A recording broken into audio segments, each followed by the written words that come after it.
Cunard's much-loved Queen Victoria entered service in 2007. The Vista-class cruise ship is 964 feet long and has a gross tonnage of just over 90,000, making it the fourth largest Cunarder ever built. Let's stroll Queen Victoria's decks, explore her various bars and lounges, and check out the cabins to find out what makes this ship a place people keep coming back to year after year. Hello and welcome to the Queen Victoria in the middle of the beautiful Tasman Sea. I'm going to give you an exclusive tour of the Queen Victoria right here on board the ship as it heads over to Sydney. So come with me as we have a look at inside of the Queen Victoria. We start our tour of Queen Victoria in the Grand Lobby on Deck 1. This is the lowest deck of the ship, but forms the ground floor of this important central hub. The lobby spans 3 decks and connects the various passenger entertainment areas of the ship.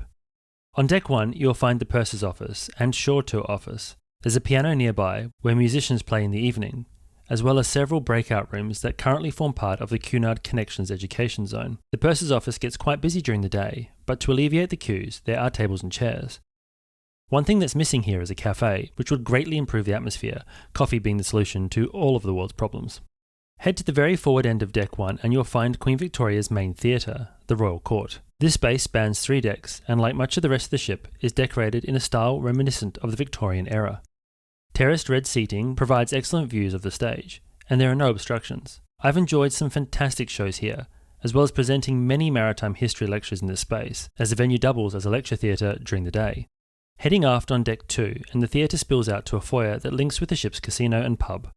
The casino is modest in size, having been reconfigured to allow new single cabins to be built along the port side of the ship. The Golden Lion, named after Cunard's famous logo, is situated on the starboard side. It's a signature Cunard space found on board all of the ships in the fleet. It's the place where you'll go to find bingo, quizzes and karaoke, as well as popular pub lunches, with the chicken tikka masala being my favourite pick here. Just aft of the pub and you'll find the Queen's Room, Queen Victoria's ballroom. This double-height room is split into 2 distinct areas, the ballroom, complete with chandeliers and a dance floor, and the smaller Queen's Gallery, which has plenty of seating and views of the ocean. The Queen's Room is decorated in a theme that pays homage to Her Majesty Queen Victoria, who the ship was named after when she was christened by Her Majesty Queen Camilla back in 2007. Dancing is popular here in the evenings, as well as the signature Cunard afternoon tea, which is served every day. Heading further aft and you'll pass by the Voyage Sales Office. This large space used to be a Cunard logo shop, but is now the place to go if you want to book another Cunard cruise. The B stairway spills out to the second level of the Grand Lobby, and links several entertainment areas. In fact, whilst we're on the topic of staircases, Queen Victoria has 3 main elevator banks and staircases, A, B and C, with A being at the forward, B being amidships and C towards the aft. Back on Deck 2, and the chart room is one of Queen Victoria's most popular bars. When the ship first entered service, this area was known as the Café Corinthia, but was reconfigured into the chart room when the ship was refurbished in 2017.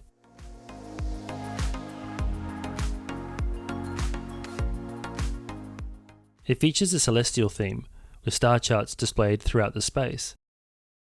There's a bar and a barista on hand, making this a popular place during the day.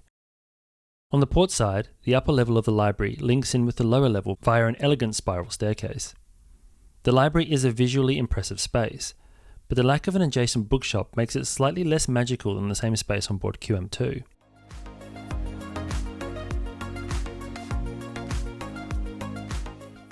Veranda is found just after the library on Deck 2.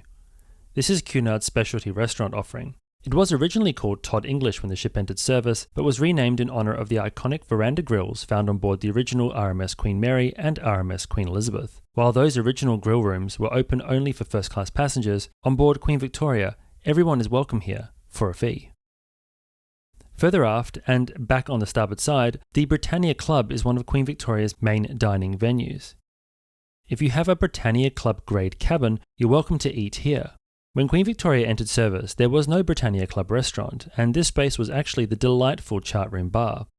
Sadly, in 2017, the bar was removed, and this dining space was created, although its design is striking and it appears very pleasant.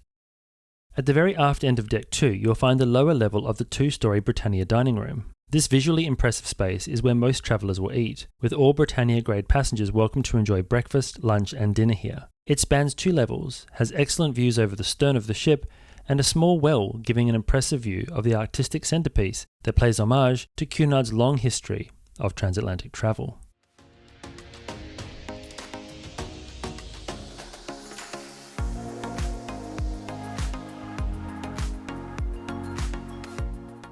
From the upper level of the Britannia, we can head forward to Deck 3. This deck is home to Queen Victoria's Promenade deck. The outdoor promenade has some fantastic features, including the wonderful walkway at the stern that gives amazing views of the wake. Having a full outdoor promenade is definitely a big tick in my book. Back indoors, on Deck 3, there's a large photo gallery which seems like a perfect place to add a new bar or a cafe in a future refurbishment, as the photo gallery is largely digital these days, so there's lots of extra space here. Forward of that, the midships bar is a small bar that spills out towards the upper level of the grand lobby. It's a quiet lounge by day and a champagne bar and gin bar by night.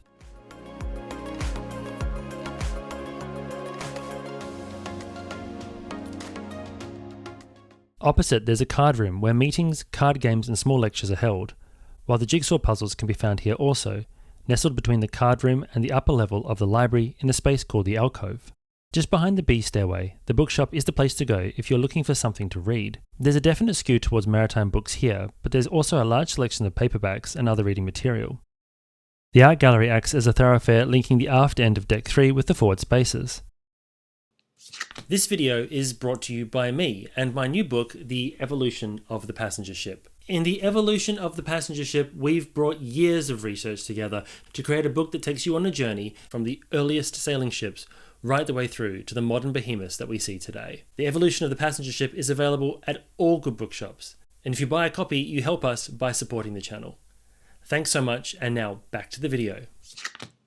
Queen Victoria Shopping Promenade, known as the Royal Arcade, starts just forward of the art gallery and hugs the starboard side, while nearby, passengers can take a seat on the balcony area that overlooks the Queen's Room. The Royal Arcade features a variety of retail offerings, from jewellery to watches, clothing to Cunard branded trinkets. The arcade itself is decorated in a Victorian theme, with a twin staircase linking it to Deck 2 below. In the centre, a Dent of London clock is the main feature. It is a Victorian-style pillar clock, specially created for the ship by master clockmakers. If you're heading forward, you'll end up back in the Royal Court Theatre. Deck 3 is where you'll find the boxes and the balcony area, as well as a seating lounge. A number of small corridors on both the port and starboard side link the entire theatre, and are quite fun to explore. Deck 4 to Deck 8 is where you'll find most of the cabins. These range from giant suites, complete with a butler, gigantic bathrooms, and huge balconies,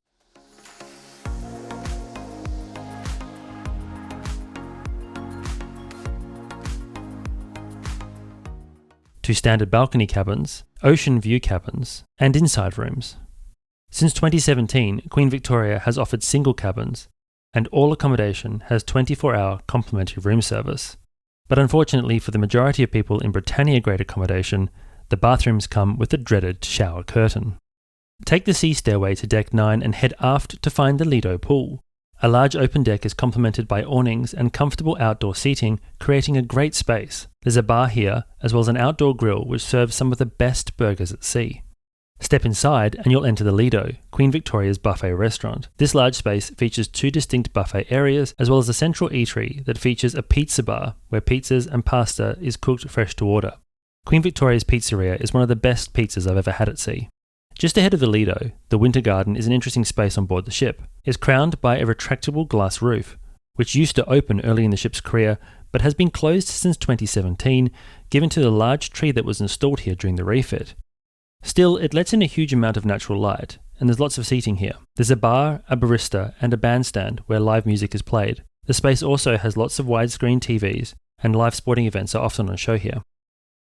Heading forward, and the pavilion pool is a semi-shaded pool area that features two whirlpools and a reasonably sized swimming pool. There's plenty of seating nearby and change rooms for passengers to use on the starboard side. On the port side, the pavilion bar is currently being used as a towel dispensary for the swimming pool. When the ship first entered service, this was a vibrant poolside bar, and I hope it will return to this use someday, as the pavilion bar on Queen Anne and Queen Mary II adds great atmosphere to the pool deck. If you step inside once again, you'll enter the Mareel Spa. This is a reasonably sized spa space and a fitness centre with a workout room, a gym, and treatment rooms, as well as access to a hydrotherapy pool, which is pleasant but much smaller than the spa that you find on the flagship Queen Mary II. Take the A stairway one deck up to Deck 10, and you'll find one of the best parts of the ship, the Commodore Club.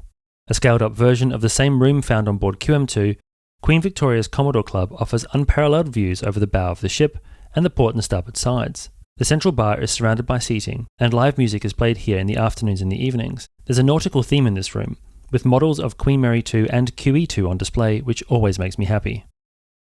There's a small lounge known as the Admiral's Lounge and a cigar lounge, Churchill's, found just after the Commodore Club, while the Yacht Club is located aft of the A stairway. Originally called Hemispheres, the Yacht Club was renamed in 2017 and is the ship's nightclub. Small functions are also held here during the day. So let's step out on deck and check out some of the outdoor amenities. And I bumped into a friend of mine, it's Luke. You might remember him from our Pacific Explorer video because Luke actually was on board that cruise as well and was able to share some thoughts about the ship. If you're interested in that, you can check it out in the info card above. But Luke, I wanted to find out from you what you thought about Queen Victoria and potentially what your three favourite things are about the ship so far.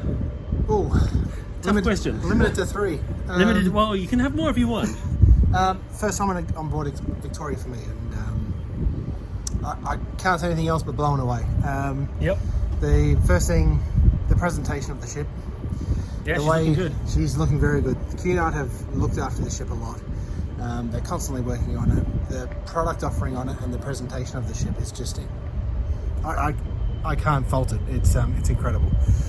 The second, the crew have just been absolutely spectacular on this ship. It's they're so welcoming, they're so on point. I don't think you can sit down for more than a minute without someone coming to ask you if you need anything or if you want anything, if you need any help. So the crew have been spectacular. And the third thing, the outside areas of the ship. Yeah, absolutely. So much offering on board, so many places just to cut back, relax. So many places where you can just enjoy the atmosphere of the ship. Nice music playing, just easy to unwind and watch the world go by as you cruise out this beautiful Tasman Sea. Like it's been great. And Victoria, if you get a chance, got to come check it out. It's a great ship. Oh, fantastic. Thanks so much, mate. And as you can see from the reflection in Luke's sunglasses, we are here on the giant checkerboard where we're going to continue our tour of Queen Victoria. So continuing on with our tour, and the deck wraps around the upper level of the pavilion pool, with deck chairs and good views of the ocean. There's paddle tennis and golf driving here, while access to the kids and teens clubs can be found off deck 10 near the B stairway. Deck 11 is home to the most exclusive areas on board, the grills. The Queen's Grill is Queen Victoria's highest rated restaurant, while the nearby Princess Grill is also very well regarded. They are accessed via the B stairway with a small lounge situated between the two entries. There is a private courtyard area amidships, while on deck 12, grill guests have their own private deck with epic views of the funnel. And finally, let's head to the very front of the ship and check out the sports facilities. This is one of my favourite spots on board Queen Victoria. It's the top deck right at the front near the mast. And one of the reasons why I like it so much is because you have this fantastic view of the working part of the ship, but then you also can look over the sides. You can see the beautiful ocean behind us. You can see the bow of the ship as it sails through, and you also get this view on this side of the funnel, those beautiful Cunard colours. And so we've got the mast here, and what's interesting about this mast is that it's actually designed to look like the mast on board QE2. This was a design trait that's been shared amongst the current Cunard Queens. They have this stylised mast with the curved back towards it there, the central point in the middle there, and the radar areas on the front of the mast there on those little pylons that stick out. And that links the design of the ship through to that was used on board QE2 all those years ago. One thing that's interesting that you might notice is that P&O's Arcadia also has a mast like this, and the reason being is that she was originally intended to enter service as a Cunard ship. She was supposed to be Queen Victoria, but during the design and development they actually transferred her across to P&O to build this ship, which has some modifications made. And so even P&O's Arcadia shares that QE2 style mast. Thanks so much for coming with me on this tour of Queen Victoria, and I hope you found this video interesting. If you did, check out my other Cunard ship tours, including Queen Mary 2, Queen Anne and Queen Elizabeth. I've linked them in the description. What is your favourite place on board Queen Victoria? Let us know in the comments below. Thanks once again for watching, and until next time, I hope to see you on board.